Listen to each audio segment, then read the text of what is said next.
The Bapatla ecclesia of Jehovah Messiah channel నుండి వచ్చు మరి యొక్క సందేశానికి స్వాగతం. మతం యొక్క అసత్య బోధన నుండి పరిశుద్ధులకు ఒకసారి అప్పగింపబడిన బోధల్లోనికి దేవుడు మిమ్మల్ని నడిపించును గాక.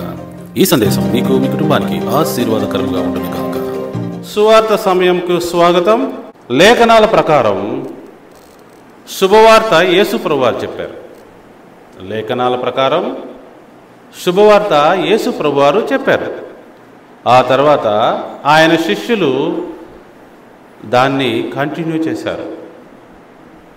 లేఖనాల ప్రకారం యేసు ప్రభువారు శుభవార్త చెప్పారు. ఆ తర్వాత వచ్చిన శిష్యులు ఆ శుభవార్తనే తీసుకెళ్ళి అందరికీ చెప్పారు. అయితే ఈ రోజున ప్రకటించుచున్న శుభవార్త యేసు ప్రభువారు చెప్పలా. ఎవరు ప్రకటించుచున్న శుభవార్త? క్రైస్తవులు ప్రకటించుచున్న శుభవార్త యేసు ప్రభువారు చెప్పలా.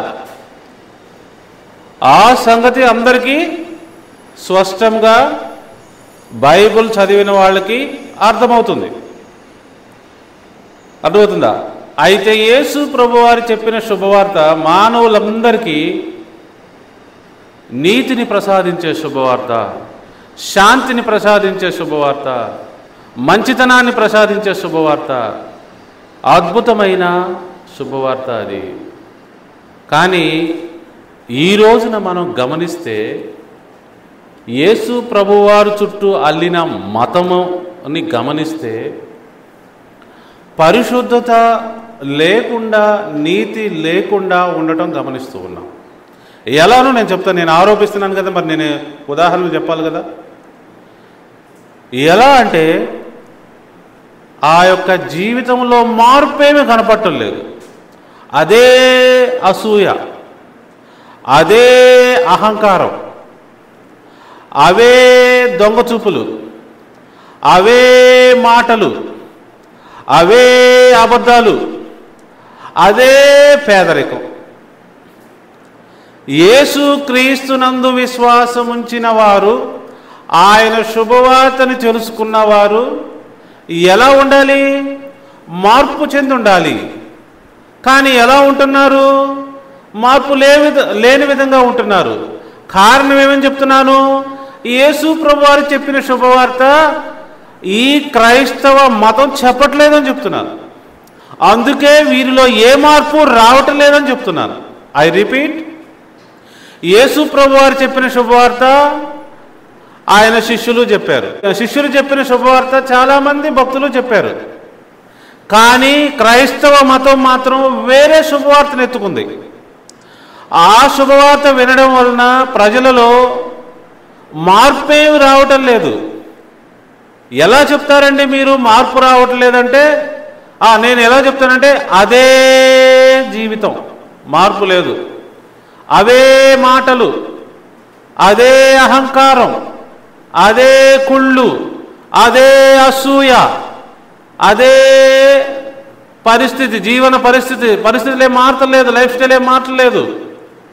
అవే కుటుంబాలు, నిత్యము తన్నుకుంటూ, గుద్దుకుంటూ, తిట్టుకుంటూ, ప్రేమ లేని కుటుంబాలు. ఎందుకు చెప్తున్నాను? నిరంతరం వీళ్ళు పరిచర్య చేస్తున్నా కూడా జీవితాల్లో ఎలాంటి మార్పు లేదు, కుటుంబాల్లో ఎలాంటి మార్పు లేదు. అవే లంచం తీసుకోవటం, అవే అబద్ధాలు ఆడటం, అక్కడే వ్యభిచారం. ఏం కుటుంబాలు ప్రార్థనలకు వెళ్తారు, వ్యభిచారులు ఉంటారు జీవితాల్లో, కుటుంబాల్లో.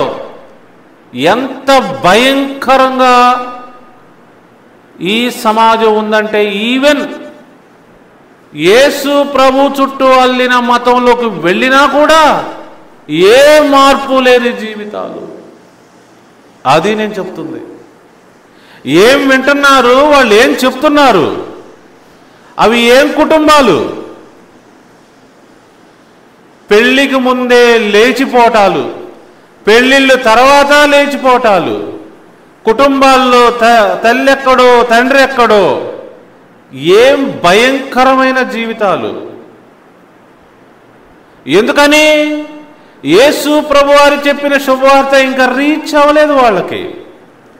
మతం ద్వారా అల్లిన వేరే శుభవార్త వాళ్ళ దగ్గరికి వెళ్తుంది కాబట్టి వారి జీవితాన్ని మార్చలేకపోతుంది. అది నేను చెప్తున్నాను.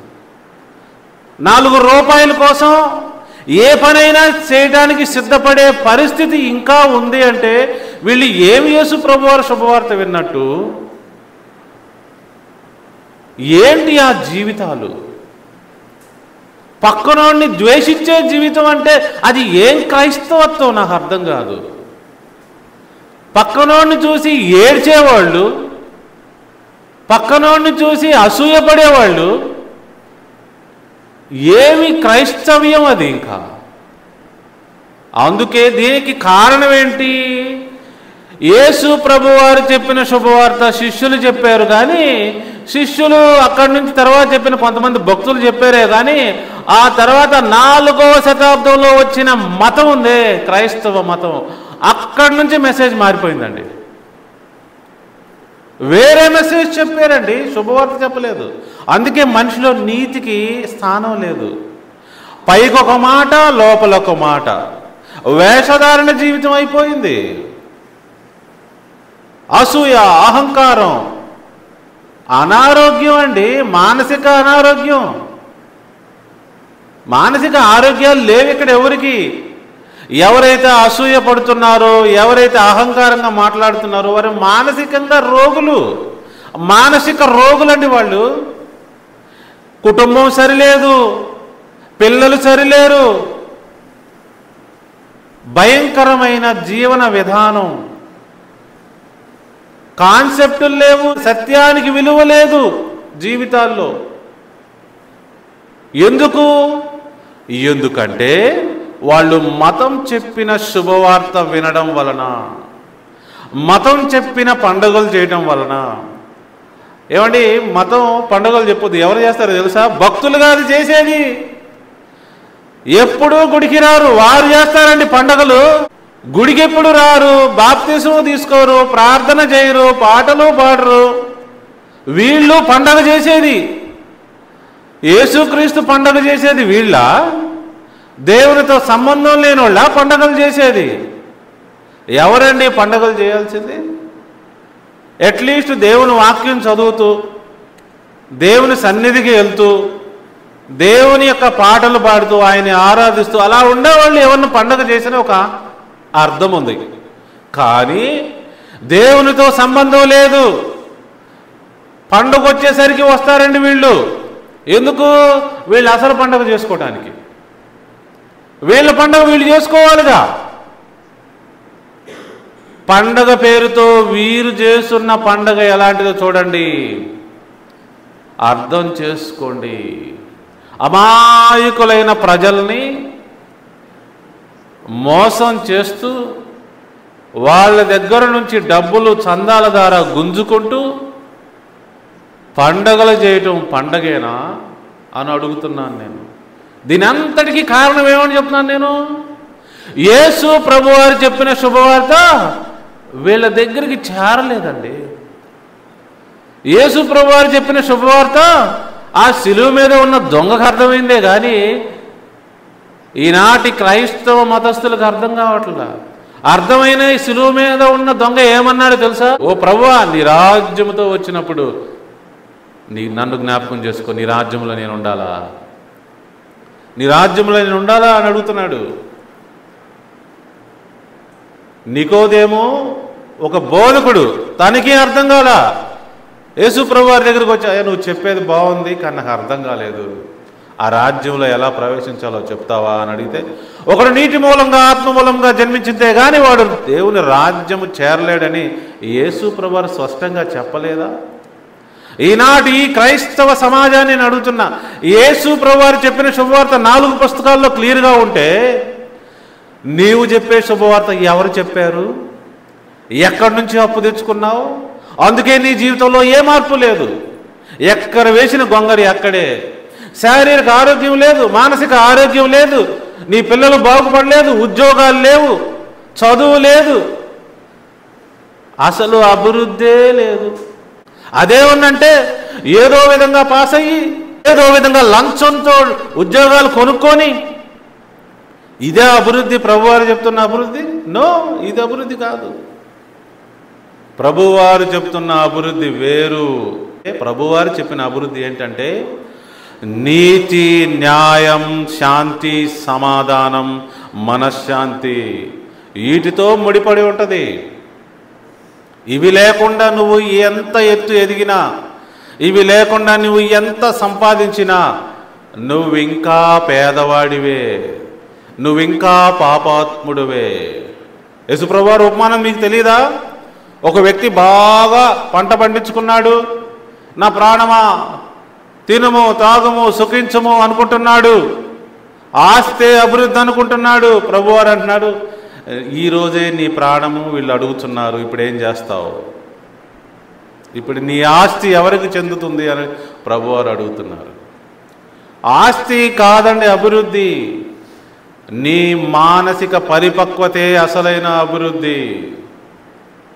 నువ్వు ఎంత గొప్పగా జ్ఞానం సంపాదించావు, ఎంత గొప్పగా మనశ్శాంతితో ఉన్నావు, మనస్సాక్షితో ఉన్నావు, నీ జీవితాన్ని ఎంత చక్కగా జీవిస్తూ ఉన్నావు, నీ కుటుంబాన్ని ఎంత చక్కగా నడుపుకుంటున్నావు.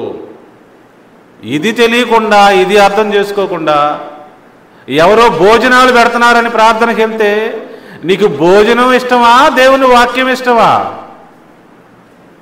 ఏమండి, నీకు దేవుని వాక్యం ఇష్టమా, భోజనం ఇష్టమా?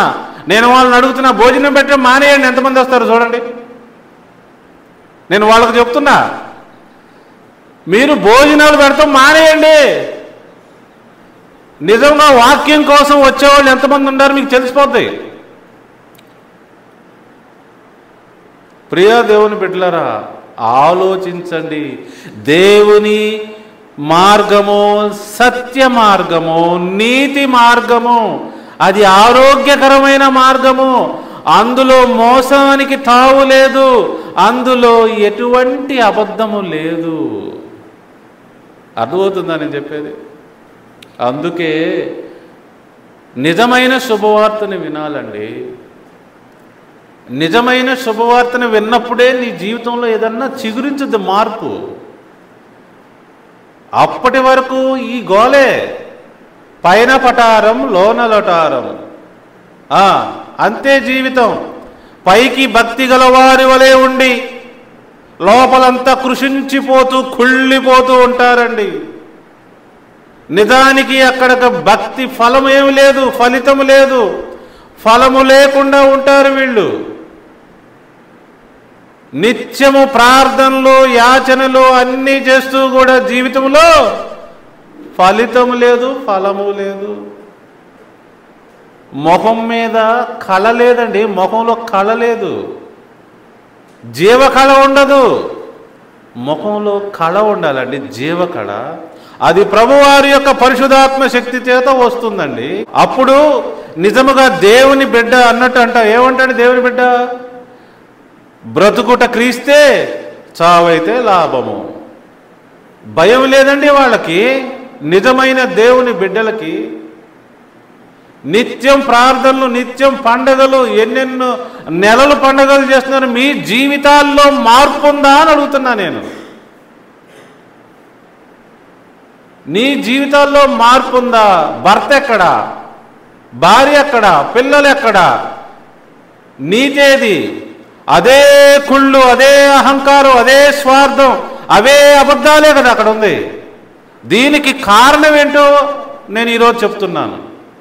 దీనికి కారణం నీవు నిజమైన శుభవార్తను వినలేదు కాబట్టి ఇలాంటి పరిస్థితుల్లో ఉన్నావు. నువ్వు యేసు ప్రభువారు చెప్పిన నిజమైన శుభవార్త వినాలి. యేసు క్రీస్తు వారు ఎవరు అనుకుంటున్నారు నువ్వు అన్నట్టు?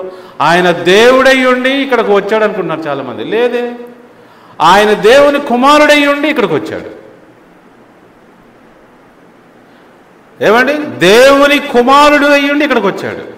ఒకవేళ దేవుడే ఇక్కడికి వచ్చేస్తే మళ్ళీ ఇక్కడి నుంచి అక్కడికి వెళ్ళినప్పుడు దేవుడే అయి ఉండాలి, కానీ దేవుడు కుడిపార్శ్వమున కూర్చోడు.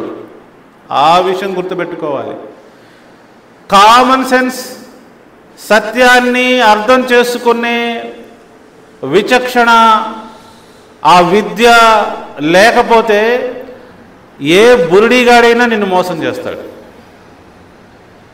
చదువు సంజలు లేనోడు, విద్య లేని వాళ్ళు కూడా పాస్టర్లు అయ్యి అమాయకులైన ప్రజల్ని మోసం చేస్తారు. దానివలన నష్టం ఎవరికి? నష్టం ఇద్దరికి, ఆ అబద్ధ బోధకుడికి, ఆ అబద్ధాన్ని నమ్మిన భక్తులకి. అందుకే విద్య అవసరము. విద్య నేర్చుకోండి, విచక్షణ నేర్చుకోండి, మంచి చెడుల విచక్షణ నేర్చుకోండి, లాజిక్ సెన్స్ నేర్చుకోండి. లేకపోతే ఎక్కడ మునుగుతారో ఎక్కడ తేలుతారో ఎవరికీ తెలియదు. అమాయకమైన ఉండి ఎంతమంది చేత మోసపోతారో మీకే తెలియదు. సో కాబట్టి ఈరోజు మీ అందరికీ నేను చెప్తుంది ఏంటంటే, యేసు ప్రభువు వారు చెప్పిన శుభవార్త వేరండి. ఆయన ఊరూరా గ్రామ గ్రామం తిరిగి దేవుని రాజ్య సువార్త ప్రకటించారండి. ఆయన సిలువ సువార్త ప్రకటించలేదండి. ఆయన మరణ పునరుద్ధానాలు ఆయన ప్రకటించుకోలేదండి. లేదు, ఆయన ఇంకా చాలా చేశారు తన జీవితంలో. ఆయన పస్కా పండుగ చేశారు, గుర్తుందా మీకు? ఆయన అప్పగింపబడిన రాత్రి అని పౌలు రాస్తాడు.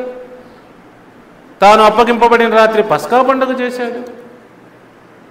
మన కోసం పస్కా పశువు వధింపబడినని పౌలు రాస్తాడు. నిజంగా మంచి మనసుతో పులిన రొట్టెల పండుగ చేద్దామని పౌలు రాస్తాడు. పెంతెకోస్తు పండుగ నాడు పైనుండి తండ్రి యొద్ద నుండి దేవుని ఆత్మ దిగి వచ్చుట మనం చూస్తాము. ఏ పండుగలు పాటిస్తున్నావు నువ్వు? మరి యేసు ప్రభువారు చుట్టూ అల్లిన ఒక అన్యజనుడైన రోమా చక్రవర్తి అల్లిన మతాన్ని బేస్ చేసుకొని నువ్వు ఇంకా జీవిస్తున్నావు. అందుకే బైబిల్కి విరుద్ధంగా నువ్వు పండుగలు చేయడానికి సిద్ధపడుతున్నావు. అదే మంచిదనుకుంటున్నావు, అదే నిజమైన దారి అనుకుంటున్నావు. అబద్ధాన్ని నిజం అనుకొని దాన్ని ఫాలో అవుతున్నావు. చూసుకో. ప్రతి ఒక్క విషయానికి సత్యం అవ్వాలంటే దానికి ఏముండాలి? ఆధారం ఉండాలి, రుజువు ఉండాలి. నీ దగ్గర ఏ ఆధారం ఉందని నువ్వు పండుగ చేస్తున్నావు? నీ దగ్గర ఏ రుజువు ఉందని నువ్వు పండుగ చేస్తున్నావు? నాకు ఆధారం రుజువుతో పని లేదు, నేనేదో చేసేదేదో చేస్తాను అంటే నిన్నెవరు మార్చలేరు. నిన్నెవరు మార్చలేరు. నువ్వు చేసేదానికి, నువ్వు వినేదానికి ఆధారం ఏంటి? ఆధారం ఏంటి? దేవుని వాక్యమే ఆధారం అండి. దేవుని యొక్క వాక్యము అథారిటీ గలది. ఏమండి? దేవుని యొక్క వాక్యము అథారిటీ గలది. సువార్త ఎవరు చెప్పారు? దేవుని వాక్యం చెప్పాలి. ఏ పండుగలు పాటించాలి? దేవుని వాక్యం చెప్పాలి. ఏం పాటించకూడదు? దేవుని వాక్యం చెప్పాలి. యేసు ప్రభువారు ఎక్కడ పుట్టారు, ఎప్పుడు చనిపోయారు, ఎప్పుడు తిరిగి లేచారు ఎవరు చెప్పాలి? దేవుని వాక్యం చెప్పాలి. సో దేవుని వాక్యమే మనకు అథారిటీ. నీ అథారిటీ ఏంటి? నీ ఆధారం ఏంటి? మీరు దేన్ని ఫాలో అవుతున్నారు? చూడండి, 2వ తిమోతి పత్రిక 3వ అధ్యాయము 16 నుంచి చూద్దాం. అందరూ గమనించండి. లేఖనాలకి ఒక అధికారం ఉందండి మన దేశంలో. జాగ్రత్త గమనించాలి. లేఖనాలకి అధికారం ఉంది అంటే ఎలా అని మీరు అడగచ్చు. ఓకే, బైబిల్కి ఒక అధికారం ఉంది అంటే మీరు అడగచ్చు నన్ను, ఎలా అండి పాస్టర్ గారు అని. ప్రతి కంట్రీలో ఒక రాజ్యాంగం ఉంటుంది కదా, కాన్స్టిట్యూషన్. దానికి అధికారం ఉంటుంది. నువ్వు ఏది చేయాలన్నా కాన్స్టిట్యూషన్ ప్రకారం చేయాలి. ఒక సినీ హీరోని అరెస్ట్ చేయాలంటే కాన్స్టిట్యూషన్ ప్రకారం చేయాలి. నువ్వు న్యాయబద్ధంగా అరెస్ట్ చేస్తే ఓకే, అన్యాయంగా అరెస్ట్ చేస్తే న్యాయం కోర్టులోకి వెళ్ళుద్ది, ఇది లా ప్రకారం తప్పు అని విడుదల చేసేస్తారు. సో అలానే ఒక రాజ్యాంగానికి ఎలా అయితే అథారిటీ ఉందో మన బైబిల్కి అథారిటీ ఉందండి. Bible is a constitution of Kingdom of God. దేవుని రాజ్యం యొక్క రాజ్యాంగం బైబిల్. దానికి రాజు ఎవరు? యావే ఎలోహిం. ఆయన కుమారుడు ఎవరు? యెషువా మెస్సియా. ఆయన ఇక్కడికి మన కోసం అపాయింట్ చేసి పంపింది ఎవరు? యావే ఎలోహిం. ఇప్పుడు మనకు ప్రభు ఎవరు? యేసుక్రీస్తు వారు. ఆయన అపాయింట్ చేశాడు ప్రభు వారు మన కోసం, నియమించబడ్డాడు ఈయన మన కోసం ఇక్కడ. ఇప్పుడు ఈయనే మనకు ప్రభు, ఈయన చెప్పినట్లే వినాలి. సంఘానికి శిరస్సు ఎవరు? యేసు ప్రభు వారు. యేసు ప్రభు వారు చెప్పినట్టే వినాలి. బైబిల్ అథారిటీ లేకుండా నువ్వు ఏం చేస్తున్నావు? బైబిల్కి అథారిటీ ఉందని నేను చూపిస్తాను చూడండి. ఈవెన్ కొత్త నిబంధన పుస్తకాల్లో కూడా ఉంది. 16వ వచనం నుంచి చూడండి. దైవజనుడు సన్నద్ధుడై ప్రతి సత్కార్యమునకు పూర్ణముగా సిద్ధపడి ఉండినట్లు దైవావేశం వలన కలిగిన ప్రతి లేఖనము ఉపదేశించుటకును, ఖండించుటకును, తప్పుదిద్దుటకును, నీతి యందు శిక్ష చేయుటకును ప్రయోజనకరమై ఉన్నది. అదండి దేవుని వాక్యం. ఎంత అథారిటీ ఉందో చూడండి. ముందుగా అది ఉపదేశించుద్ది. ఎట్లా నడవద్దు, ఎట్లా నడువు, ఇది తప్పు, ఇది మంచిది, ఇది చెడ్డది, ఈ మార్గంలోకి వెళ్ళొద్దు, ఇటు తిరుగు, ఇది చెయ్యి, ఉపదేశించుద్దండి. రెండోదండి ఖండించుటకును, ఖండించుద్దండి. ఇది తప్పు, ఇలా చేయకూడదు నువ్వు. క్రిస్మస్ దేవుని వాక్యములో లేదు. యేసు ప్రభువారు చేయమని చెప్పలేదు, ఆజ్ఞ లేదు. శిష్యులు చేయలేదు, అందుకే బైబిల్లో లేదు. యేసు ప్రభువారు పుట్టారు, కానీ పుట్టినరోజు పండుగ లేదు. అది గుర్తుపెట్టుకోండి. యేసు ప్రభువారు పుట్టలేదంటలేదు బైబిల్. యేసు ప్రభువారు పుట్టారు. 8వ రోజున సున్నతి కూడా చేశారు. ధర్మశాస్త్రం ప్రకారం దేవాలయంకి వెళ్ళి అర్పణలు, కానుకలు కూడా ఇచ్చారు, అన్నీ చేశారు. కానీ పుట్టినరోజు పండుగ మాత్రం చేయలేదు. ఎవరు పడితే వాళ్ళు ఆరాధన చేయలేదు, స్టార్లు పెట్టుకోలేదు. బైబిల్లోనే ఉంటే మనం చేద్దామంటే, ఎందుకంటే బైబిల్కి అథారిటీ ఉంది. అది ఉపదేశించుటకును, ఖండించుటకును, ఖండించుద్దండి. తప్పును ఖండించుద్ది. అబ్బాయి ఇలా చేస్తున్నావు, తప్పు, ఇలా చెయ్యకూడదు, ఇలా దేవుని వాక్యానుసారంగా జీవించాలి. దేవుని వాక్యమే మనకి శిరోధార్యం, అదే మనకు రాజ్యాంగం అని చెప్పాలి. అదే బైబిల్ యొక్క అథారిటీ. చాలామంది ఎంత మూర్ఖతంగా ఉన్నారంటే, డిసెంబర్ 25 యేసుప్రభువారు పుట్టలేదని తెలిసినా కూడా అది సూర్య భగవానుడి ఆరాధన రోమా మతంలో అని తెలిసినా కూడా దాన్ని చేస్తూ ఉన్నారు. ఎంతమందికి అర్థమవుతుందని చెప్తుంది. తప్పు దిద్దుటకును, సరే నువ్వు చేసావు తప్పు, ఖండించాము, ఉపదేశించినా చేసావు, సరే ఇప్పుడు తప్పులో నుంచి నిన్ను బయటికి తీసుకురావాలి, తప్పు సరిచేయాలి, దిద్దాలి అంటే కూడా దేవుని వాక్యానికి అథారిటీ ఉంది. ఆదాములో మానవులందరూ తప్పు చేశారు. యేసు ప్రభువారిలో ఆ తప్పును సరిదిద్దాడు ప్రభువారు. అందరూ ఆదాము ద్వారా అందరూ పాపులయ్యారు. యేసుక్రీస్తు ద్వారా అందరు ఇప్పుడు పరిశుద్ధులు అవుతున్నారు. తప్పు సరిదిద్దాడు యేసు ప్రభువారిలో. అర్థమవుతుందా? ఆదాము మిస్టేక్ చేశాడు, యేసు ప్రభువారు దాన్ని సరిదిద్దాడు. సో దేవుని వాక్యము తప్పు దిద్దుద్దండి. వాక్యము మనలను సరిచేస్తుంది, దిద్దుద్ది. వాక్యము నిన్ను సరిదిద్దుద్ది, ఇంకెవరు సరిదిద్దలేరు. ఆ వాక్యమే యేసు ప్రభువారి ద్వారా వచ్చారు. శరీరం వేసుకొని వచ్చి నీతో మాట్లాడింది ఆ వాక్యం. ఆ వాక్యమే ఇప్పుడు కూడా మాట్లాడుతుంది. వాక్యం ఇదిగో దేవుని వాక్యం, పరిశుద్ధ వాక్యం. ప్రభువారు శరీరంతో ఉన్నారు కొంతకాలం, ఇప్పుడు మన చేతిలో ఉన్నారు వాక్యం బైబిల్ లాగా. అంతే తేడా. మతంలోకి వెళ్ళొద్దు, మనతో మాట్లాడుతుంది వాక్యము. నీతి యందు శిక్ష చేయుటకును, ప్రభువారు చేయు శిక్ష కేవలం నీ నీతి నా నీతి కోసమే. ఎప్పుడు శిక్ష వేసిన ప్రభువారు కీడు కోసం కాదండి, మేలు కోసమే. ఒక తండ్రి తన పిల్లవాడిని శిక్షించాడంటే దేనికోసం శిక్షిస్తాడు? బాగుపడటానికేనండి, మేలు జరగటానికే. సో నీతి యందు శిక్ష చేయబడును బైబిల్ వాక్యం ద్వారా. సో ఇలాంటిది దేవుని వాక్యం. సో బైబిల్ వాక్యంలో లేకుండా ఏంటి నువ్వు చేసేది? నీ ఆచారాలు ఏంటి? ప్రభువారు ఏమన్నారు? స్వయంగా యేసు ప్రభువారు ఏమన్నారు తెలుసు కదా మీకు? మళ్ళీ చెప్తా వినండి.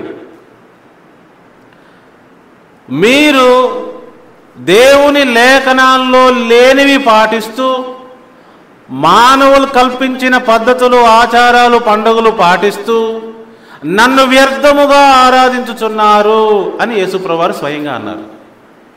నన్ను వ్యర్థముగా ఆరాధించుచున్నారు. నీ ఆరాధన వ్యర్థమైపోద్దండి. నువ్వు నెల రోజులు చెయ్యి, 2 నెలలు చెయ్యి, 6 నెలలు చెయ్యి, అది వాక్యానుసారం కానప్పుడు అది కేవలం వ్యర్థమైనది.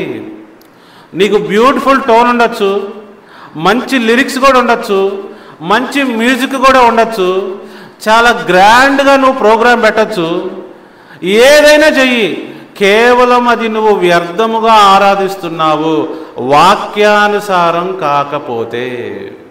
ఎంతమందికి అర్థమైంది? వాక్యానుసారం కాకపోతే నువ్వు కేవలం వ్యర్థముగా ఆరాధిస్తున్నావు. ఒకవేళ నువ్వు ఆరాధించాలంటే ఏం చేయాలి తెలుసా? ఆత్మతో సత్యముతో చేయాలి. ఏంటండి ఆత్మతో సత్యముతో చేయటం అంటే? ఆత్మతో సత్యముతో చేయటం అంటే, ఆత్మ అంటే ఇక్కడ స్పిరిట్ అంటే మైండ్. దిస్ ఈజ్ మనస్సాక్షి. అంటే నీకు హోల్ హార్టెడ్గా ఆరాధించాలి, నీ పూర్ణ హృదయముతో ఆరాధించడం అని చూసారా? ఆ పాయింట్ అనమాట ఇది. విత్ యువర్ హోల్ హార్ట్, నీ పూర్ణ హృదయముతో. రెండోది ఏంటి? సత్యముతో. సత్యముతో అంటే ఏంటి? అది నిజమై ఉండాలి, బైబిల్ వాక్యానుసారమై ఉండాలి. నువ్వు చేసే ఆరాధన దేవుని వాక్యంలో ఉందా లేదా సత్యం అవటానికి? లేదు. ఇంక తీసే ఇంకేముంది? దేవుని యొక్క అథారిటీని నువ్వు గుర్తిస్తే దేవుని వాక్యానికి లోబడతావు. నీకు దేవుని యొక్క అథారిటీ నీ పైన లేదనుకో, నువ్వు దేవుని వాక్యాన్ని కేర్ చేయవు, పక్కన పడేస్తావు. దేవుని వాక్యానికి లోబడవు, వాక్యానుసారంగా జీవించడానికి ఇష్టపడవు. అందుకే ఈరోజు వాక్యమేం చెబుతుంది? వాక్యమే సువార్త చెప్పింది. వాక్యం ఏ పండగలు పాటించమని చెప్పింది? వాక్యం ప్రకారం యేసు ప్రభువారు ఎప్పుడు పుట్టారు? వాక్యం ప్రకారం యేసు ప్రభువారు ఎప్పుడు మరణించారు? వాక్యం ప్రకారం యేసు ప్రభువారు ఎప్పుడు పునరుద్ధానం చెందాడు? ఈ సత్యాలు నీకు తెలియకపోతే నువ్వు అమాయకంగా క్రీస్తు చుట్టూ అల్లిన మతంలోనే తిరుగుతూ ఉంటావు. దాని కారణం చేత నేను ముందుగా చెప్పిన పరిస్థితులు అక్కడే ఉంటాయి, ఏ మార్పు ఉండదు. ఆ మాటలు అలానే ఉన్నాయి, ఆ కార్యాలు అలానే ఉన్నాయి, ఆ చూపులు అలానే ఉన్నాయి, ఆ ప్రవర్తన అలానే ఉంది, ఆ శరీరం అలానే ఉంది, అది రోగిష్టిగానే ఉంది, అది బాగుపడలేదు, ఆ అనారోగ్యం అక్కడే ఉంది. చూసారా? ఆ మాటలు, ఆ అబద్ధాలు, ఆ కుటుంబంలో మార్పు ఏం జరగల, ఆ కుటుంబంలో ఇంకా అక్కడే ఉంది, ఆ వ్యభిచారం అక్కడే ఉంది. కొంతమంది మానసిక వ్యభిచారులు, కొంతమందికి శారీరక వ్యభిచారులు. ఎంత భయంకరమైన జీవితాన్ని పెట్టుకొని మేము క్రైస్తవులము, మేము వాక్యాన్ని ఫాలో అవుతామని చెప్తున్నారు మీరు. ఇది పరిశుద్ధ వాక్యము, పరిశుద్ధ దేవుడు ఇచ్చిన పరిశుద్ధ గ్రంథం ఇది. దేవుడు పరిశుద్ధుడు, కామెడీ చేయటానికి లేదు ఇక్కడ. దేవుడు పరిశుద్ధుడు, పరిశుద్ధుడు, పరిశుద్ధుడు. దేవుడు నీతిమంతుడు, నీతిమంతుడు, నీతిమంతుడు. ఆయన పాపాన్ని ఏ రీతిగానైనా ఒప్పుకోడు. పాపమునకు జీతం మరణం. పాపులకు దేవుని రాజ్యము లేదు. దేవుని యొక్క మెసేజే ఇదండి ఈ రోజున మీకు. యేసు ప్రభువారి యొక్క శుభవార్త ప్రకారం పాపం చేసేవాడు దేవుని రాజ్యమునకు వారసుడు కాడు. పాపం అంటే దేవుని వాక్యం కాకుండా సొంత కార్యక్రమాలు చేసినా కూడా పాపమే. వారి జీవితంలో ఏ మార్పు రాదు. పక్క మనిషిని ద్వేషించేవాడు, పక్క వారి యొక్క కీడును కోరుకునేవాడు, పొరుగు వారిని హింసించాలనుకునేవాడు, పొరుగు వారిని ఇబ్బంది పెట్టాలనుకునేవాడు, పొరుగు వారి యొక్క అభివృద్ధిని చూసి ఏడ్చేవాడు, పొరుగు వారిని ప్రేమించలేనివాడు, వీళ్ళందరూ కూడా పాపులే. దేవుని వాక్యానుసారం చెప్తున్నాను నేను. నిన్ను వలె నీ పొరుగు వారిని ప్రేమించాలంటే నువ్వు అతనిది ఏది ఆశించకూడదు. అతని దగ్గర నుంచి నువ్వు ఏది దొంగతనం చేయకూడదు. ప్రియా దేవుని బిడ్డలారా, ఆలోచిస్తున్నారా? ఎంతకాలం ఇంకా మోసపోతారు మీరు? ఎంతకాలం మీరు ఆ పాపంలోనే ఉంటారు? ఆ పాపపు మురికి, ఆ పాపపు బురద నీ జీవితం కంపు కొడుతుందనే సంగతి నీకు తెలుసా? భయంకరమైన జీవితం. నీ జీవితంలో సాక్ష్యం ఏది? నీ జీవితంలో సాక్ష్యం లేదు. నీ పాత జీవితంలో ఉన్నదే ఇప్పుడు కూడా ఉంది. కారణం, నీకు యేసు ప్రభువారు చెప్పిన శుభవార్త అర్థం కాలేదు. అర్థమవుతుందా?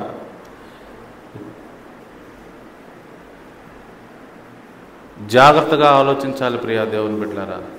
కేవలం దేవుని వాక్యము చదివి వినటం మాత్రమే చేయకూడదు. మళ్ళీ చాలామంది ఏం చేస్తున్నారంటే, వినటం మచ్చుకు విందురు, చూచటం మచ్చుకు చూతురు. వింటారు, ఉపయోగం ఏముంది? విని ఈ పాస్టర్ గారు మంచి వాక్యం చెప్పారు అనుకుంటారు, ఉపయోగం ఏముంది? మీరు వినటం మచ్చుకు మాత్రమే విని అలానే మీ పాప జీవితంలో కంటిన్యూ అయితే, అదే మురికిలో అదే బురదలో మీరు కంటిన్యూ అయితే, పేతురు గారు చెప్పిన సామెత గుర్తు రావాలి.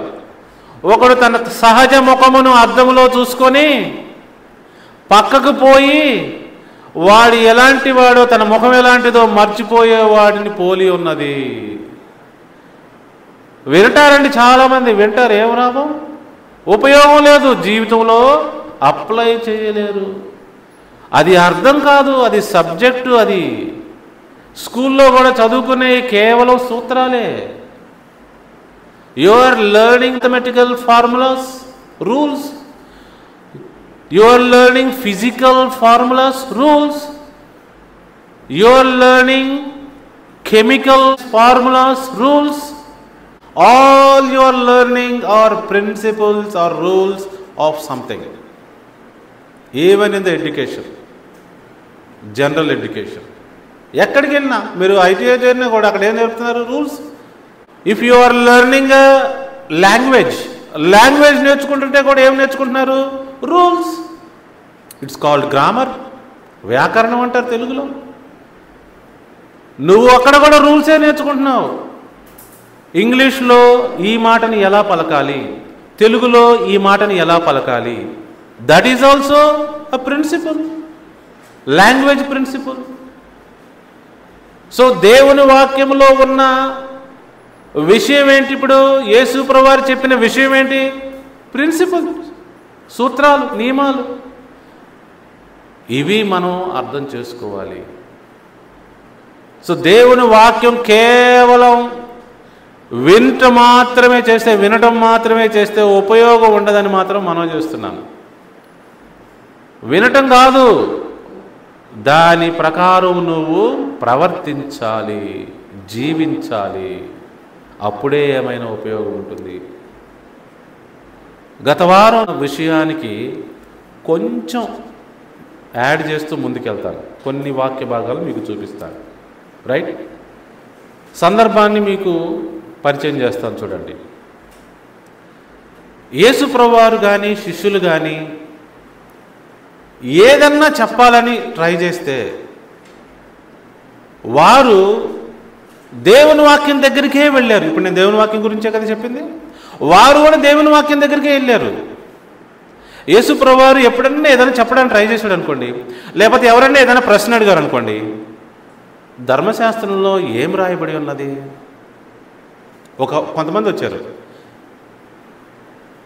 మోషే విడాకులు తీసుకోమన్నాడు కదా యేసు ప్రభువా, నువ్వేమంటావు అని అడిగారు. వెంటనే ఆయన ఏమన్నాడు తెలుసా? ధర్మశాస్త్రంలో ఏం రాయబడి ఉంది తెలుసా మీకు అన్నాడు. ఇంకొకడు వచ్చి అడిగాడు, వాక్యంలో కల్లా పెద్ద ఆజ్ఞేది, దేవుని వాక్యంలో ఏముంది అంటే లాలో ఏం రాయబడి ఉంది అన్నాడు. రాయబడి ఉన్నది అని యేసు ప్రభువారు చెప్తుంటే చాలామందికి అర్థం ఎందుకు కాలేదు? క్రైస్తవ మతం కాబట్టి. క్రైస్తవ మతంలో మనుషులకి జ్ఞానం అభివృద్ధి చెందట్లా, మూర్ఖత్వం అభివృద్ధి చెందుతుంది, అహంకారం అభివృద్ధి చెందుతుంది, అసూయ అభివృద్ధి చెందుతుంది. తెలివితేటలు అభివృద్ధి చెందట్లా. సో యేసు ప్రభువారిని ఏ ప్రశ్న అడిగినా కూడా ఆయన ఏం చెప్పాడు? ఇలా రాయబడి ఉన్నది, ఇలా రాయబడి ఉన్నది, నిన్ను వలే నీ పొరుగు వారిని ప్రేమించము అని 2వ ఆజ్ఞ ఎక్కడ రాయబడి ఉంది? మనం చూసాం, లేవి కాండము 19వ అధ్యాయంలో రాయబడి ఉంది. చూసారా? ఇది సందర్భం. పోయిన వారం చెప్పింది నేను ఇదే, ఈరోజు కూడా అదే చెప్తున్నా. దేవుని యొక్క వాక్యం యొక్క విలువ, దాని యొక్క అధికారం, నువ్వు సువార్త చెప్పాలన్నా, పండగ చేయాలన్నా, ఆచారం చేయాలన్నా, ఏది చేయాలన్నా అది నీ వాక్యంలో ఉండాలి. ఎందుకంటే యేసు ప్రభువారు మరియు ఆయన శిష్యులు కూడా ఇదే చేశారు. వాళ్ళని అడిగితే వాళ్ళేం చెప్పారు? వాక్యంలో ఏం రాయబడి ఉన్నది, వాక్యంలో ఏం రాయబడి ఉన్నది, అవే వచనాలు పోయిన వారం చూపించారు. ఈరోజు కూడా కంటిన్యూ చేద్దాం. అపోస్తలుల కార్యములు 23వ అధ్యాయం 5వ వచనం. పౌలు ఏమన్నాడు చూద్దాం. ముందు 3వ వచనం చూడండి. పౌలు అతనిని చూసి, సున్నం కొట్టిన కూడా దేవుడు నిన్ను కొట్టును, నీవు ధర్మశాస్త్రం చొప్పున నన్ను విమర్శింప కూర్చుండి ధర్మశాస్త్రములకు విరోధంగా నన్ను కొట్టును ఆజ్ఞాపించుచున్నావా అన్నెను. పౌలు గారు ఏమన్నారు? సున్నం కొట్టిన కూడా దేవుడు నిన్ను కొట్టును అని కోపగించుకున్నాడు. ఆ దగ్గర నిలిచి ఉన్నవారు అన్నారు, నువ్వు దేవుని ప్రధాన యాజకుని దూషించదవా అన్నారు. ఏందయ్యా, నువ్వు దేవుని ప్రధాన యాజకుని దూషిస్తావా? ఎట్టబడితే అట్ట మాట్లాడుతున్నావు పౌలు అన్నారు. పౌలు ఏమన్నారు చూడండి, 5వ వచనం. అందుకు పౌలు, సహోదరులారా, ఇతడు ప్రధాన యాజకుడని నాకు తెలియలేదు, నీ ప్రజల అధికారిని నిందింపవద్దు అని రాయబడి ఉన్నదని అనెను. చూసారా?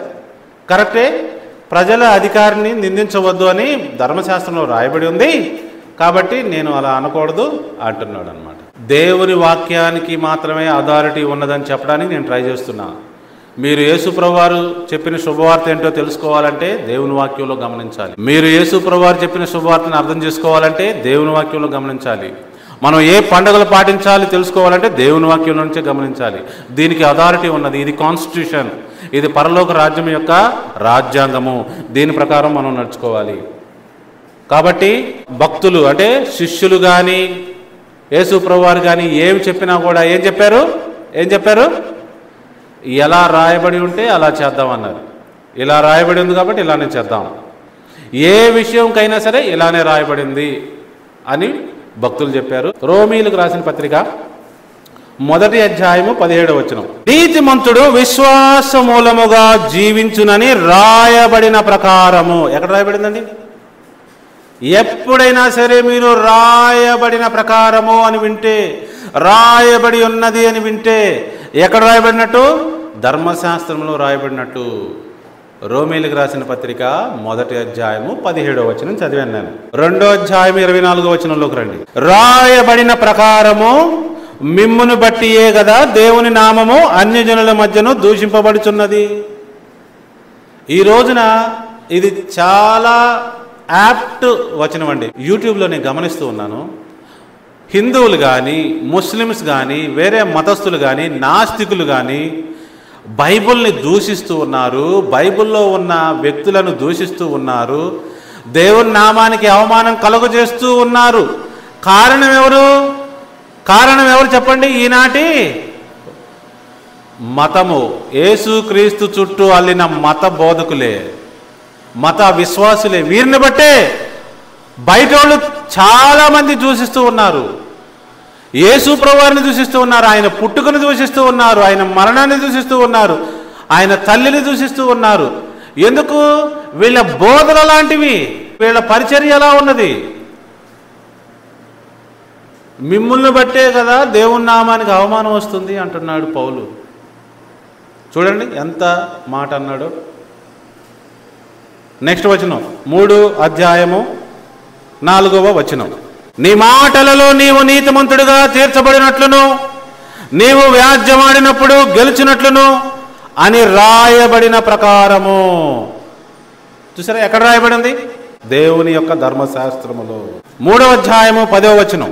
ఇందును గురించి రాయబడింది ఏమనగా, ఆ రాయబడిన విషయాలన్నీ ఇక్కడ పౌలు మళ్ళీ ఎక్స్ప్లెయిన్ చేస్తూ ఉన్నాడు. 10వ వచనం నుంచి 19 వచనాలు ఆయన ఎక్స్ప్లెయిన్ చేయడం జరిగింది. 4వ అధ్యాయము 17వ వచనం. తాను విశ్వసించిన దేవుని ఎదుట అనగా మృతులను సజీవులనుగా చేయువాడును, లేని వాటిని ఉన్నట్టుగా పిలుచువాడునైన దేవుని ఎదుట మన అందరికీ తండ్రిని ఉన్నాడు. ఇందును గూర్చి నిన్ను అనేక జనములకు తండ్రిగా నియమించితిని అని రాయబడి ఉన్నది. ఎక్కడ రాయబడి ఉంది? ఎక్కడ రాయబడి ఉంది? దేవుని యొక్క ధర్మశాస్త్రంలో రాయబడి ఉంది. కొత్త నిబంధన పుస్తకాలన్నిటిలో భక్తులు ఏది ఎక్స్ప్లెయిన్ చేసినా వాళ్ళు ఆ గ్రంథంలోనూ రాయబడి ఉన్నదని చెప్పి మాత్రమే ఎక్స్ప్లెయిన్ చేశారు. కొత్తగా ఏం ఎక్స్ప్లెయిన్ చేయలా. అయితే క్రైస్తవుల దగ్గరికి వెళ్ళి అడగండి, వాళ్ళు కొత్త నిబంధనే ఫాలో అవుతారు. పాత నిబంధన మేము ఫాలో అవ్వమంటారు. రాసినవన్నీ పాత నిబంధన మూలంగా రాసినవే.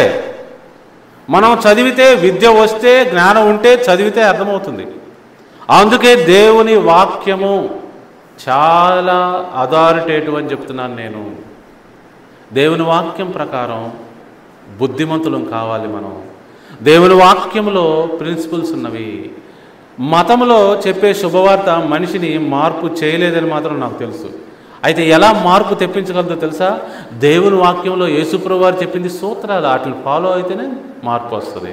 ఉదాహరణకి 10 ఆజ్ఞలు, 10 సూత్రాలు, అవి ఫాలో అయితేనే నీకు జీవితంలో ఏదన్నా మార్పు వస్తుంది, ఏదన్నా అభివృద్ధి జరుగుద్ది. నీవు ఈ రోజున ఎక్కడున్నావు? ఈ రోజున ఎక్కడున్నావు? ఇది విశ్రాంతి దినం. నువ్వేం చేస్తున్నావు? పని చేస్తున్నావు. నువ్వు దేవుని రాజ్య పౌరుడు అయితే ఈరోజు విశ్రాంతి తీసుకుని ఉంటావు. దేవుని ప్రిన్సిపల్ అది. వెనకొంద చూడండి, దేవుని ప్రిన్సిపల్ అది. ఈ రోజున మనం ప్రభువారు విశ్రాంతి తీసుకోమన్నారు, దేవుని సన్నిధిలో గడపమన్నాడు. ఆలోచించండి ప్రియా దేవుని బిడ్డలారా. అందుకే భయంకరమైన పరిస్థితులు మన మధ్యలోనే ఉన్నవి. యేసు క్రీస్తు చుట్టూ అల్లిన మతంలోనే ఉన్నవి. వాళ్ళు దేవుని వాక్యాన్ని ఫాలో అవ్వటం లేదండి. వాళ్ళ సొంత ఆలోచనలు ఫాలో అవుతున్నారు. వాళ్ళ సొంత ఆలోచనలు ఎక్కడి నుంచి మొదలైనని చెప్పాను? రోమన్ క్యాథలిక్ చర్చ్ 4వ శతాబ్దంలో మొదలెట్టింది. ఆ తర్వాత 14వ శతాబ్దంలో ప్రొటెస్టెంట్లు అనేవాళ్ళు వాళ్ళ నుంచి విడిపోయి ప్రొటెస్ట్ చేసి కొన్ని తీసేసుకున్నారు అంతే. విగ్రహారాధన, మరియమ్మ తల్లి ఆరాధన, తర్వాత మృతులను పూజించటం, అవి తీసేశారు అంతే. ఇప్పటికి కూడా రోమన్ క్యాథలిక్ చర్చ్లో మృతులను పూజిస్తారు. సెయింట్స్ అంటారు వాళ్ళని, సెయింట్స్ని పూజిస్తూ ఉంటారు. ఇలా చాలా ఉన్నాయి. సో కాబట్టి అందరూ గమనించవలసిందిగా మనవి చేస్తూ ఉన్నాను. 1 కొరింథీ 10వ అధ్యాయం 7వ వచనం 6 నుంచి చదవాలనుకుంటున్నాను నేను. వారు ఆశించిన ప్రకారము మనము చెడ్డవాటిని ఆశించకుండునట్లు ఈ సంగతులు మనకు దృష్టాంతములుగా ఉన్నవి. జనులు తినుటకును త్రాగుటకును కూర్చుండి ఆడుటకు లేచిరి అని రాయబడినట్లు వారిలో కొందరి వలె మీరు విగ్రహారాధకులై ఉండిరి. చూసారండి ఎక్కడ రాయబడింది? అలానే చేస్తున్నారు ఈ రోజున కూడా అంటున్నాడు పౌలు. 2 కొరింథీ 8:15 13 నుంచి చూడొచ్చు. ఇతరులకు తేలికగాను మీకు భారముగాను ఉండవలనని ఇది మీకు చెప్పుట లేదు గాని హెచ్చుగా కూర్చుకుని వారికి ఎక్కువ మిగలలేదనియు తక్కువగా కూర్చుకుని వానికి తక్కువ కాలేదనియు రాయబడిన ప్రకారము అందరికీ సమానముగా ఉండు నిమిత్తము. చూడండి ఎంత చక్కగా రాయబడింది. ఎక్కడ రాయబడిందంటే ఇది ధర్మశాస్త్రంలో రాయబడింది. గలతీ 3:10 ధర్మశాస్త్రం విధించిన క్రియలకు సంబంధులందరూ శాపమునకు లోనై ఉన్నారు. ఎందుకనగా రాయబడింది చెప్తున్నాడు. ధర్మశాస్త్ర గ్రంథమందు రాయబడిన విధులన్నీ చేయుట యందు నిలకడగా ఉండని ప్రతివాడును శాపగ్రస్తుడు. గమనించండి, నేను ఒక మాట చెప్తాను. పౌలు ఏమన్నాడు తెలుసా? మీరు ధర్మశాస్త్రం పాటించడం వల్ల నీతి కలగదన్నాడు. అర్థం ఏంటో తెలుసా? ఆయన నాలెడ్జ్ వేరు, ఇక్కడ వాళ్ళు మాట్లాడుకుంటుంది వేరు. సపోజ్ నువ్వు ట్రాఫిక్లో వెళ్తూ ఉండగా ఆ సిగ్నల్ని బ్రేక్ చేసావు. పోలీస్ నిన్ను పట్టుకున్నాడు. పట్టుకొని నువ్వు ట్రాఫిక్ సిగ్నల్ బ్రేక్ చేసావు, నీకు నేను ఫైన్ వేస్తున్నాను, ఫైన్ వేయాలి, నిన్ను జైల్లో పెట్టాలి ఏదో అంటున్నాడు. అప్పుడు నువ్వు లేదు లేదు నన్ను వదులు, ఇప్పుడు ఫాలో అయ్యి చూపిస్తాను అంటే ఎలా ఉంటుంది? ఇప్పుడు ఫాలో అయ్యి చూపిస్తాడంట. సో ధర్మశాస్త్రాన్ని ఒక్కసారి తప్పిపోతే దాన్ని నువ్వు మరలా ఫాలో అయ్యి దాని ఆశీర్వాదాలు పొందుకోవటం కుదరని పని. అది పౌలు చెప్పింది. ఎంతమందికి అర్థమైంది? ధర్మశాస్త్రం ఒకసారి బ్రేక్ చేసిన తర్వాత దాని శాపానికి గురవుతావు, నువ్వు దాని శిక్షకు గురవుతావు. మళ్ళీ పాటించడం వల్ల నీకు మేలేం జరగదు. మరలా నువ్వు పరిశుద్ధుడు అయిన తర్వాత పాటించడానికి అవకాశం వచ్చింది. మళ్ళీ నీతిమంతుడు అయిన తర్వాత అవకాశం వచ్చింది. దొంగతనం చేసిన తర్వాత నేను ఇంకా దొంగతనం చేయను, చక్కగా ఫాలో అవుతాను అనకూడదు. ముందు చేసిన దొంగతనానికి శిక్ష పడిన తర్వాతే ఇంకెవరన్నా మాట్లాడతారు. సో అదనమాట దీని అర్థం. చూడండి ఏమి రాయబడిందో, ధర్మశాస్త్ర గ్రంథమందు రాయబడిన విధులన్నీ చేయుటి యందు నిలకడగా ఉండని ప్రతివాడు శాపగ్రస్తుడు. దాన్ని అతిక్రమించేవాడు శాపగ్రస్తుడు. ఇంకా దాన్ని పాటించే అవకాశం వాడికి పోయింది. ఇప్పుడు యేసుక్రీస్తునందు వచ్చింది. అది అర్థం చేసుకోవాలి. Next Hebrew 10:7. అప్పుడు నేను గ్రంథపు చుట్టలో నన్ను గూర్చి రాయబడిన ప్రకారము దేవా నీ చిత్తము నెరవేర్చుటకు ఇదిగో నేను వచ్చి ఉన్నానంటిని. ఎక్కడ రాయబడిందంట? ఆ రోజున పుస్తకాల్లాగా లేవు. మీ అందరికీ తెలుసా? అన్ని చుట్టలే. ఆ రోజుల్లో ఎక్కడ రాశారనుకుంటున్నారు? పేపర్ల మీద పెన్నులతో రాశారనుకుంటున్నారా? దేవుని వాక్యాన్ని లేదు. అన్నీ జంతువుల కళేబరాల చుట్టలు కానీ, రకరకాల చెట్టు బెరడుల మీద కానీ, ఆకుల మీద కానీ రాయటమే కదా. ప్రింటింగ్ ప్రెస్ వచ్చిన తర్వాత పేపర్ల మీదకి వచ్చినాయి. 200 సంవత్సరాల క్రితం నుంచే, అంతకుముందు దాకా లేదండి. సో కాబట్టి గ్రంథపు చుట్టలో నన్ను గూర్చిన రాయబడిన ప్రకారము దేవా నీ చిత్తము నెరవేర్చుటకు ఇదిగో నేను వచ్చి ఉన్నాను. ఎవరంటున్నారు ఈ మాట? యేసుప్రభువారు అంటున్నాడు. యేసుప్రభువారండి ఆ మాట అంటుంది. అర్థం చేసుకోవడానికి ప్రయత్నించండి. నెక్స్ట్ 1 పేతురు 1:16 నేను పరిశుద్ధుడై ఉన్నాను కనుక మీరును పరిశుద్ధులై ఉండుడని రాయబడి ఉన్నది. క్రైస్తవ మతంలో వాళ్ళు నేను అడుగుతున్నా, నువ్వు పరిశుద్ధులుగా ఉంటున్నారా? మీరు పరిశుద్ధులేనా? పేరుకు మాత్రమే పరిశుద్ధులా? మీ మాటలు, మీ చేతలు, మీ ప్రవర్తన, మీ యొక్క కార్యాలు, పనులు అన్నీ పరిశుద్ధమేనా? లంచం తీసుకుంటారా? అబద్ధాలు చెప్తారా? దొంగతనం చేస్తారా? అసూయతో మాట్లాడతారా? అహంకారంతో మాట్లాడతారా? ఎగిరెగిరి పడతారా? జీవితంలో అభివృద్ధి ఉందా? మీ కుటుంబం ఎలా ఉంది పరిస్థితి? దేవుని సంఘం అని చెప్పుకుంటూ ఎంత భయంకరంగా వ్యభిచారులు ఉన్నారు, ఎంత దేవుని నామానికి అవమానం తెస్తూ ఉన్నారు. భయంకరమైన పరిస్థితి ఉన్నది. అదే నేను అడుగుతుంది. కేవలం ప్రపంచవ్యాప్తంగా ఉన్న ఈ క్రైస్తవ మతాన్ని నేను అడుగుతున్నాను. యేసు ప్రభువు చుట్టూ అల్లిన మతాన్ని నేను అడుగుతున్నాను. దేవుని యొక్క వాక్యము అధికారం చేత నువ్వు చేయుచున్నావా? ఏం చేసినా కూడా అలా మనం ఆలోచించి అర్థం చేసుకోవాలి. చాలామంది అమాయకులైన వారు ఏమనుకోండి, నిన్ను వలే నీ పొరుగు వారిని ప్రేమించవలను అంటే యేసుప్రభువు వారు చెప్పాడు, ఇక ధర్మశాస్త్రం అవసరం లేదు, మనకి ఆ 10 ఆజ్ఞలు కూడా అవసరం లేదు అనుకుంటూ ఉంటారు. ఇప్పుడే మనం చూద్దాం. లేవీకాండము 19:13 నీ పొరుగు వారిని హింసింపకూడదు, వాని దోచుకోకూడదు, వాని కూలి మరునాటి వరకు నీ యొద్ద ఉండకూడదు, గుడ్డివాని తిట్టకూడదు, గుడ్డివాని ఎదుట అడ్డము వేయకూడదు, నీ దేవునికి భయపడవలను, నేను యెహోవాను. అన్యాయపు తీర్పు తీర్చకూడదు, బీదవాడిని పక్షపాతము చేయకూడదు, గొప్పవాడని అభిమానము చూపకూడదు, న్యాయమును బట్టి నీ పొరుగువానికి తీర్పు తీర్చవలను, నీ ప్రజలలో కొండెములాడుచూ ఇంటింటికి తిరగకూడదు, నీ సహోదరునికి ప్రాణహాని చేయ చూడకూడదు, నీ హృదయములో నీ సహోదరుని మీద పగబెట్టుకోకూడదు, నీ పొరుగువాని పాపము నీ మీదకి రాకుండానట్లు నీవు తప్పగా వారిని గద్దింపవలెను. 18వ వచనం చదువుతున్నా, అందరూ గమనించండి. కీడుకి ప్రతి కీడు చేయకూడదు, నీ ప్రజల మీద కోపముంచుకొనక నిన్ను వలె నీ పొరుగువానిని ప్రేమింపవలెను. చివరి లైన్ 18. ఎంతమందికి అర్థమైంది? నిన్ను వలే నీ పొరుగు వారిని ప్రేమింపవలెను. ఎంతమంది ఎన్ని రకాలుగా మోసపోతున్నారో నాకు తెలియదు. దేవుని వాక్యం అంటే పరలోక రాజ్య రాజ్యాంగము. దేని ప్రకారం నేను జీవిస్తున్నాను, మీరు కూడా జీవించండి అని చెప్పడానికి యేసుప్రభువు వారు వచ్చారు. తండ్రి చిత్తము ఇదిగో, తండ్రి చిత్తం, తండ్రి చిత్తం ఇదే, నేను తండ్రి చిత్తాన్ని చేయటానికి వచ్చాను అన్నాడు. చాలామందికి తెలియదండి. అమాయకులైన ప్రజలు, అమాయకులైన బోధకులు ఇక్కడ చాలామంది ఉన్నారు. అపవాది చేత మోసపోతున్నారని చెప్తున్నాను నేను. ప్రియ దేవుని బిడ్డలారా, ఎవరైనా సరే నీతిమంతుడైతేనే దేవుని రాజ్యానికి వస్తారు. ఆ విషయం గమనించుకోవాల్సిందిగా మనం చేస్తున్నాం. యేసు ప్రభువారు దేవుని రాజ్య సువార్త చెప్పారు. దేవుని రాజ్య సువార్తని అంటే ఆ దేశానికి వెళ్ళడానికి మనల్ని పిలుస్తున్నాడు.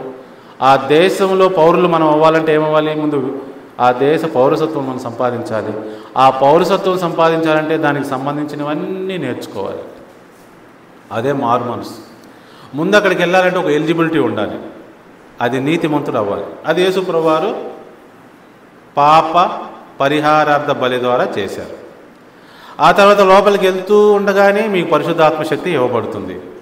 అది యేసు ప్రభువారి ద్వారా ఇవ్వబడింది. చూసారా? సో ఈ విధంగా నిజమైన శుభవార్త మీరు గ్రహించాలని మనవి చేస్తూ ఉన్నాను. సమయం అయిపోయింది కాబట్టి ఇంకా లోతుగా యేసు ప్రభువారి శుభవార్తను తెలుసుకోవాలంటే మమ్మల్ని సంప్రదించవచ్చు. లేకపోతే మా ప్రీవియస్ వీడియోస్ మీరు చూసిన ఎడల మీరు గమనించగలరు. డీప్గా అర్థం చేసుకోవడానికి అవకాశం ఉంటుంది. సో కాబట్టి ఈనాటి ఈ సువార్త సమయం మెసేజ్ విన్న ప్రతి ఒక్కరిని ప్రభువు దీవించి ఆశీర్వదించునుగాక. జ్ఞానంతో, వివేకముతో సువార్త సమయం మెసేజ్ను ముగిస్తూ ఉన్నాను. Thank you all for joining today.